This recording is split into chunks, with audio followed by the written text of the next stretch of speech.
Steve Harvey had hosted Family Feud for 19 years, and in that time he had developed an almost supernatural ability to handle any situation with humor, grace, and emotional intelligence. But on a sunny afternoon in May 2024, a 7-year-old girl named Emma Rodriguez would say something so unexpected, so heartbreaking, and yet so profound that it would leave Steve completely speechless for nearly a full minute while cameras continued rolling. What began as a lighthearted game show moment would transform into one of the most powerful testimonies about grief, loss, and a child's understanding of death ever captured on television. Before we continue with Emma's explanation of why her father isn't watching, if you're moved by these authentic stories about how families navigate loss and how children process grief with wisdom beyond their years, please take a moment to like this video and subscribe to our channel.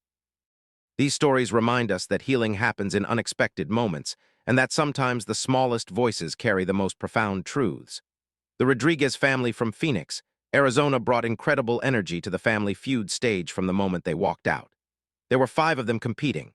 Maria, the mother at 34, her mother Rosa, who was 58, her brother Daniel, who was 36, her sister Sophia, who was 32, and 7-year-old Emma, Maria's daughter. Emma was the youngest contestant the show had featured in months, and her presence immediately charmed everyone. She wore a bright yellow dress with white flowers, her dark hair pulled back in 2 neat braids with ribbons that matched her dress. She carried a small stuffed rabbit that she clutched tightly, and when Steve bent down to her level during introductions, she looked at him with large brown eyes that held both excitement and something else Steve couldn't quite identify.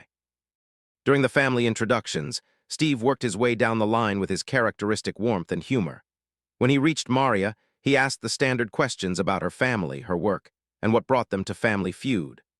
Maria, a petite woman with kind eyes and a gentle voice, explained that she was a kindergarten teacher, that her family was incredibly close, and that they had applied to be on the show because it had always been a family tradition to watch together.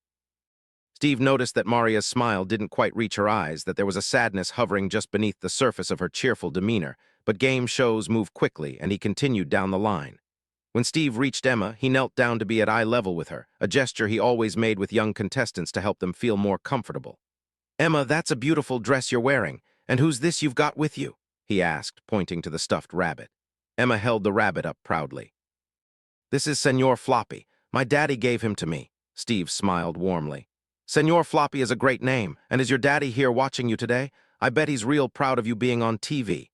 What happened next would change everything. Emma's expression shifted, becoming very serious in the way children do when they're about to share something important they don't fully understand but know matters deeply.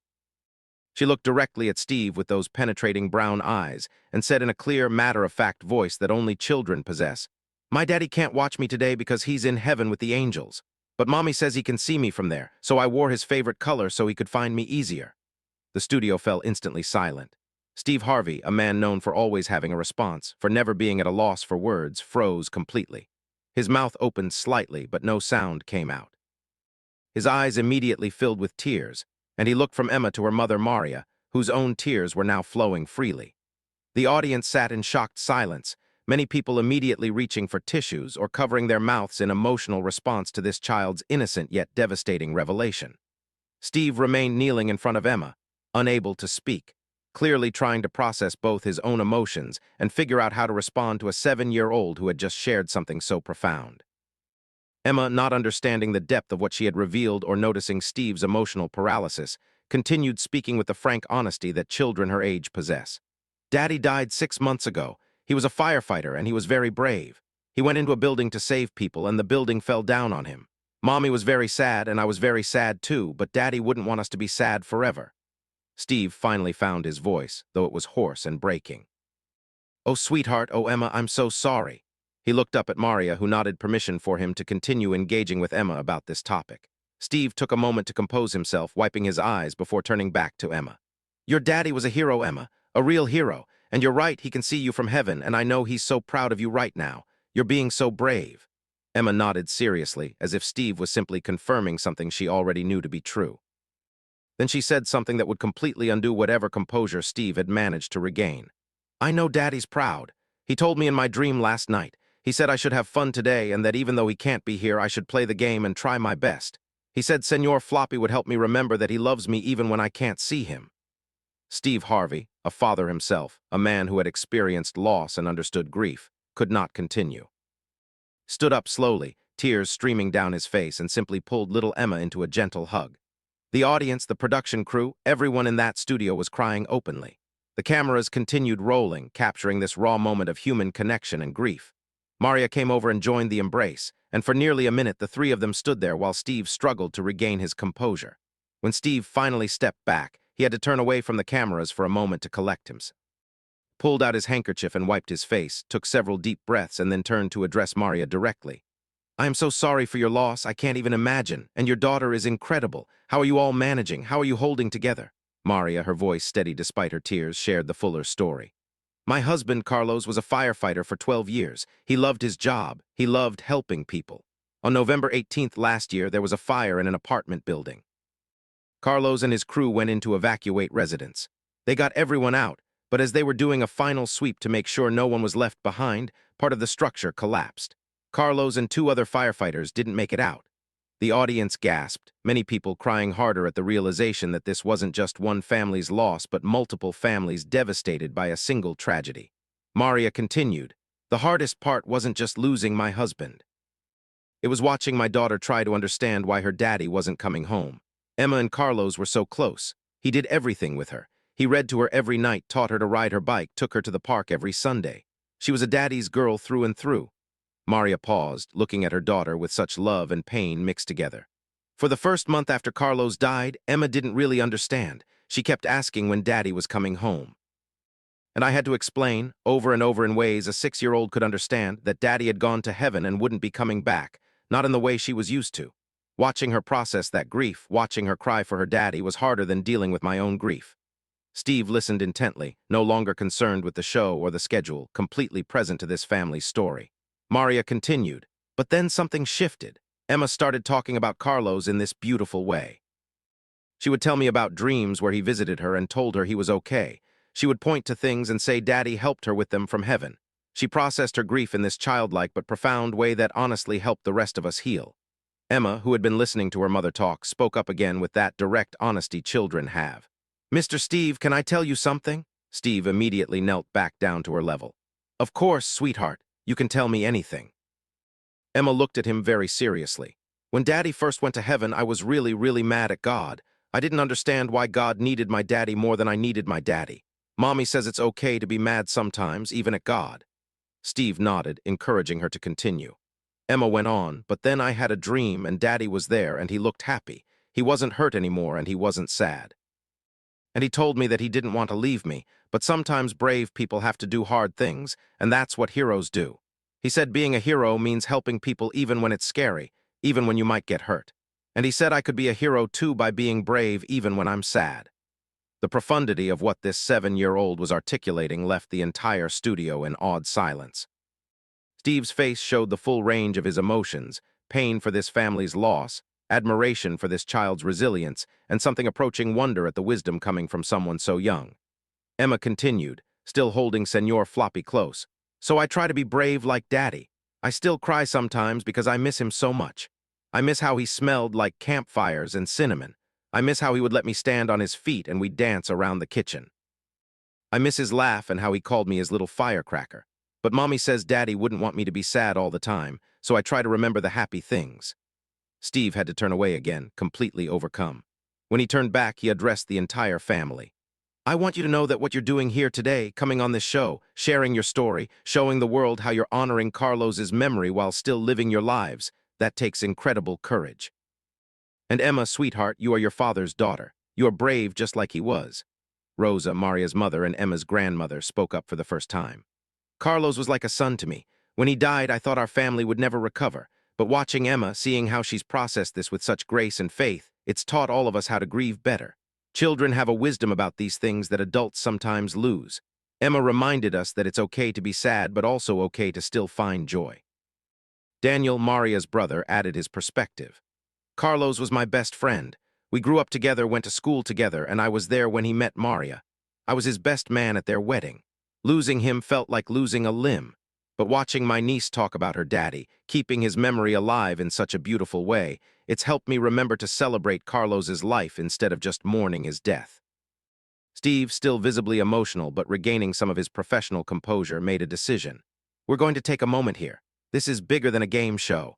What you all have shared today about Carlos, about grief, about resilience, this matters more than any game. He turned to the production team. Can we get some water for the family? And can someone from our team get the information about the fire department's fund or any organization supporting families of fallen firefighters? During the brief pause, Steve sat with the Rodriguez family, asking more about Carlos. Maria shared stories about their courtship, how Carlos had pursued her persistently until she agreed to go out with him, how he had proposed at the fire station in front of all his crew, how he had cried when Emma was born and declared her the most beautiful baby ever created. Emma contributed her own memories, sharing in the random way children do about how Daddy made the best pancakes, how he would make up silly songs, how he taught her that being scared was okay, but being brave meant doing things even when you're scared. The production team worked quickly behind the scenes. They contacted the Phoenix Fire Department and learned about the Carlos Rodriguez Memorial Fund, established to support his family and the families of the other 2 firefighters who had died in that same incident. They also reached out to the National Fallen Firefighters Foundation to arrange for representatives to be available for a follow-up segment. When they resumed, Steve addressed the cameras directly. "Ladies and gentlemen, we've just experienced something extraordinary. Little Emma Rodriguez has taught us all a lesson about grief, about courage, about keeping memory alive while still living fully. Her father, Carlos Rodriguez, died a hero saving lives as a firefighter, and his daughter is honoring his legacy by being brave, by living fully, by remembering love even in the face of loss." Steve turned back to Emma. "Sweetheart, before we play this game, I want to make you a promise. We're going to make sure everyone watching knows about your daddy, knows what he did, knows that he was a hero. And we're going to help support the fund that's been set up for your family and families like yours. Is that okay?" Emma nodded enthusiastically. "Yes, Daddy would like that. He always wanted to help people." They proceeded with the game, but it was unlike any Family Feud episode that had come before. The audience cheered for the Rodriguez family with an intensity that went beyond typical game show enthusiasm.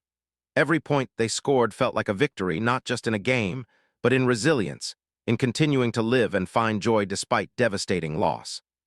Emma participated when it was her turn, and Steve was extraordinarily gentle with her, celebrating every answer she gave regardless of whether it was on the board. At one point during the game, there was a question.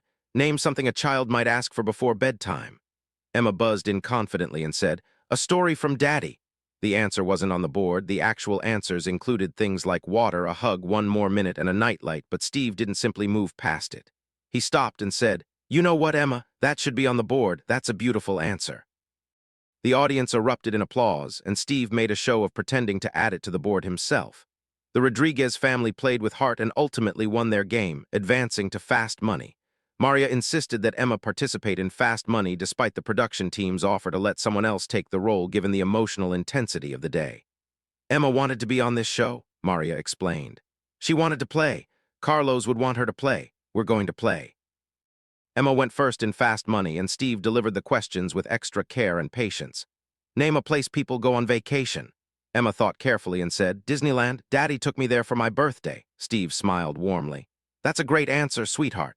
The board revealed it as the number 2 answer with 32 points. The audience exploded in cheers. "Name something you might find in a refrigerator." Emma responded, "Milk. Daddy always made sure we had milk for cereal." Again, her answer appeared on the board, the number 1 response with 41 points.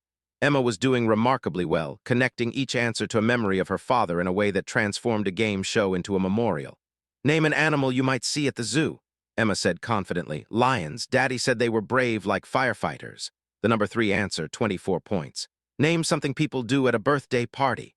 Emma thought for a moment. "Sing." "Daddy had a silly birthday song he made up just for me." Number 2 answer, 36 points.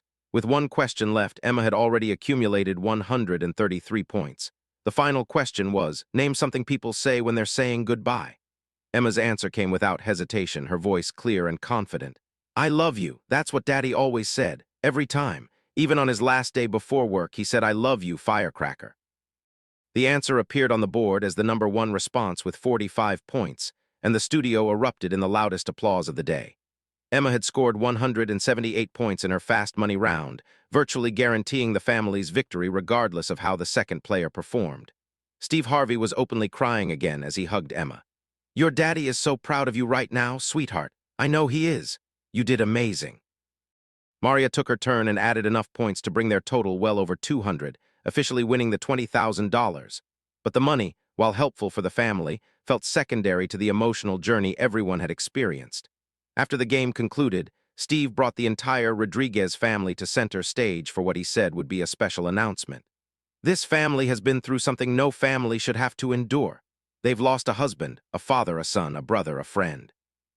Carlos Rodriguez gave his life in service to his community, and his daughter Emma has shown us today what it means to honor that sacrifice while still living fully, still finding joy, still being brave." Steve continued, "The $20,000 you won today is yours, absolutely. But I've been on the phone with some folks during our breaks, and we want to do more. The Steve Harvey Foundation is going to establish a scholarship fund in Carlos Rodriguez's name for children of fallen first responders. We're starting it with $100,000, and we're inviting everyone watching to contribute if they're able." The audience rose to their feet in a standing ovation that lasted several minutes. Maria was sobbing, being supported by her mother and siblings.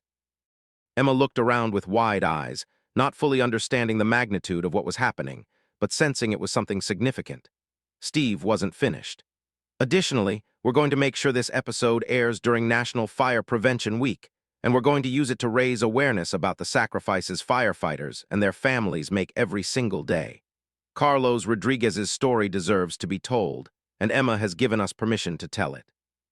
When the episode finally aired 3 months later during National Fire Prevention Week in October 2024, the response was extraordinary. Within 24 hours, the clip of Emma explaining why her father couldn't watch her had been viewed over 300 million times globally. The image of this small child in her yellow dress, clutching her stuffed rabbit and matter-of-factly explaining that her daddy was in heaven, became one of the most shared moments in television history. The National Fallen Firefighters Foundation reported an unprecedented surge in donations in the weeks following the episode. The Carlos Rodriguez Memorial Scholarship Fund exceeded $1 million within a month, ensuring that Emma and the children of the other firefighters who died alongside Carlos would have their educations fully funded. Fire departments across the country reported increased public support and appreciation, with many communities organizing events to honor their local first responders. Mental health professionals specializing in childhood grief praised Emma's family for how they had helped her process her loss. They pointed to Emma's ability to talk openly about her father, to connect positive memories with her current experiences, and to maintain a sense of her father's ongoing presence through faith and memory as all healthy grief responses. Child psychologists used Emma's example in their work with other grieving children, showing that it's possible to honor loss while still engaging fully with life. Schools across the country incorporated Carlos Rodriguez's story and Emma's resilience into their curricula, particularly during units on community helpers and heroes. Teachers reported that Emma's matter-of-fact honesty about death and her father's sacrifice helped other children process their own experiences with loss. The stuffed rabbit, Senor Floppy, became an unexpected symbol of comfort for grieving children, with several companies producing similar toys with portions of proceeds going to support families of fallen first responders. Steve Harvey dedicated an entire episode of his talk show to first responders and their families, with the Rodriguez family as featured guests. During that episode, representatives from the Phoenix Fire Department presented Emma with her father's badge, officially retired and mounted in a frame along with a photograph of Carlos in his uniform. The fire chief spoke about Carlos's service, his dedication, his courage, and his ultimate sacrifice. He also announced that the fire station where Carlos had served was being renamed the Carlos Rodriguez Fire Station in his honor. During the talk show, Emma shared more about how she stayed connected to her father's memory. She explained that her mother had created a memory box filled with items that had belonged to Carlos: his favorite hat, a shirt that still smelled like him, photographs, letters he had written, and small mementos from their life together. Emma would look through the box when she missed her father particularly intensely, and it helped her feel close to him. This practice, affirmed by grief counselors on the show, inspired thousands of families dealing with loss to create similar memory boxes. Maria shared during the talk show that Emma's way of processing grief had actually helped her own healing. "As adults, We sometimes think we need to hide our pain from children to protect them. But Emma's honesty about missing Carlos, her willingness to talk about him constantly, her insistence that we remember the happy things, it's actually been healing for all of us. She gave us permission to grieve openly while also continuing to live. The episode also featured other children of fallen firefighters, creating a community of young people who understood what Emma was experiencing.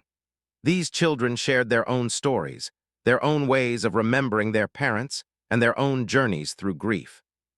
The connections formed during that taping led to the creation of a support network for families of fallen first responders, providing both practical assistance and emotional support. 1 year after Emma's appearance on Family Feud, the show did a follow-up segment checking in with the Rodriguez family. Emma, now 8 years old, had grown visibly, but still carried Senor Floppy with her. She reported that she was doing well in school, that she had joined a soccer team her father would have loved watching, and that while she still missed her daddy every day, the sadness wasn't quite as heavy as it had been. She had also become something of an advocate for firefighters, speaking at school events and fire department ceremonies about her father's service and encouraging people to thank first responders for their work. Maria shared that the scholarship fund and the community support that emerged from their Family Feud appearance had transformed their lives. The financial burden of Carlos's death had been significantly eased, allowing her to focus on emotional healing rather than being overwhelmed by practical concerns. She had also connected with other widows of fallen firefighters, creating a support system that helped her navigate grief while raising Emma alone.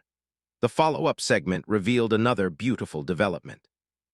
Emma had decided that when she grew up, she wanted to become a firefighter like her father, but she also wanted to help children who had lost parents. Her dream, articulated with the endearing seriousness of an 8-year-old, was to be a firefighter who also talked to kids about grief. This ambition, supported by her family and encouraged by the fire department, showed that Carlos's legacy was continuing through his daughter in profound ways. During the follow-up, Steve Harvey reflected on how Emma's original appearance had affected him personally. "I've been doing television for decades. I've interviewed thousands of people. I've heard incredible stories. But what Emma shared that day, the way she talked about her father, the wisdom and grace she showed at 7 years old, it changed something in me. It reminded me what really matters. It reminded me to tell the people I love that I love them because we don't know how much time we have." Emma gave me that gift, and I know she gave it to millions of other people too. The Carlos Rodriguez Memorial Scholarship Fund continued to grow, eventually exceeding $5 million in managed assets. The fund expanded beyond just educational scholarships to include mental health support for families of fallen first responders, emergency financial assistance for families dealing with sudden loss of income, and programs supporting children's grief processing. Every year on the anniversary of Carlos's death, the fund hosted a remembrance event celebrating his life and the lives of all fallen firefighters, with Emma participating as a featured speaker despite her young age. Emma's school created a service learning project inspired by her story, encouraging students to identify local heroes and find ways to honor and support them. The project, called Emma's Heroes, spread to other schools throughout Phoenix and eventually across the country. Students wrote thank you letters to first responders, organized donation drives for fire stations and police departments, and learned about the sacrifices made by public servants and their families. The project won national recognition and became part of many schools' standard curricula. The fire department created a Carlos Rodriguez Courage Award, presented annually to a firefighter who exemplified the values Carlos had demonstrated throughout his career and his ultimate sacrifice. Emma participated in presenting the award each year, reading her father's service record and sharing memories of what kind of person he had been. These ceremonies became deeply meaningful events for the entire fire department community, honoring both Carlos's specific sacrifice and the broader commitment all firefighters make when they put on the uniform. The Rodriguez family also worked with documentary filmmakers to create a short film about Carlos's life and the impact of his death on his family and community. The film included interviews with Carlos's fellow firefighters, footage from his career, home videos showing him with Emma, and Emma's own reflections on her father and her grief journey. The documentary was used by fire departments across the country in their training programs, helping firefighters understand the full impact their service has on their families and preparing them to support each other when tragedy strikes. 3 years after that original Family Feud appearance, Emma, now 10 years old, wrote a children's book titled My Daddy the Hero, illustrated with her own drawings. The book told the story of a firefighter who loved his job and his daughter, who made the ultimate sacrifice, and how his daughter learned to remember him while still living fully. The book became a resource for therapists, schools, and families helping children process grief, particularly when a parent died in service to others. All proceeds from the book went to the Carlos Rodriguez Memorial Fund. Steve Harvey wrote the foreword for Emma's book, reflecting on the day she had left him speechless and changed his perspective on what matters most in life. He wrote, "I've never forgotten the moment Emma Rodriguez looked at me with those big brown eyes and explained so matter-of-factly that her daddy couldn't watch her because he was in heaven with the angels. In that moment, this 7-year-old child taught me more about grace, resilience, and love than I had learned in decades of living. Emma showed me that grief and joy can coexist, that honoring those we've lost means living fully, and that even the youngest among us can be teachers if we're willing to listen." The legacy of Emma's appearance on Family Feud extended far beyond the Rodriguez family. First responder organizations across the country reported that the episode had sparked important conversations about supporting families after line-of-duty deaths. Policymakers cited Emma's story when advocating for increased benefits for families of fallen first responders. Mental health professionals developed new resources for helping children grieve parents who died as heroes, recognizing that this specific type of loss carries unique complexities. If Emma Rodriguez's explanation of why her father couldn't watch her on Family Feud has moved you, reminded you to cherish those you love, or inspired you to support families of fallen first responders, please take a moment now to like this video and subscribe to our channel. Share this story with someone who needs to be reminded that love transcends death, that children possess profound wisdom about grief, that heroes live on through the lives they touched, and that supporting those left behind is how we honor those who sacrificed everything. Emma's courage in sharing her father's story, her honest expression of grief and love, and her determination to honor Carlos by living bravely created a legacy that has touched millions. Your engagement helps ensure that Carlos Rodriguez's sacrifice and Emma's wisdom reach more people who need to hear this powerful message about love, loss, and resilience. The story of 7-year-old Emma Rodriguez explaining that her firefighter father couldn't watch her on Family Feud because he was in heaven, but that she wore his favorite color so he could find her easier from above, stands as one of the most powerful moments in television history. Her childlike directness in discussing her father's death, combined with her profound understanding that being brave like her daddy meant living fully even when sad, left Steve Harvey and everyone watching completely undone. Emma showed us that children can teach adults how to grieve with honesty and grace, that keeping memory alive is an act of love, that heroism lives on through those left behind, and that even devastating loss cannot destroy the bond between a parent and child. Carlos Rodriguez died saving lives, and through his daughter's courage and wisdom, he continues to save lives by inspiring millions to love more fully, appreciate first responders more deeply, and support families facing loss more generously. That is a legacy worthy of a true hero.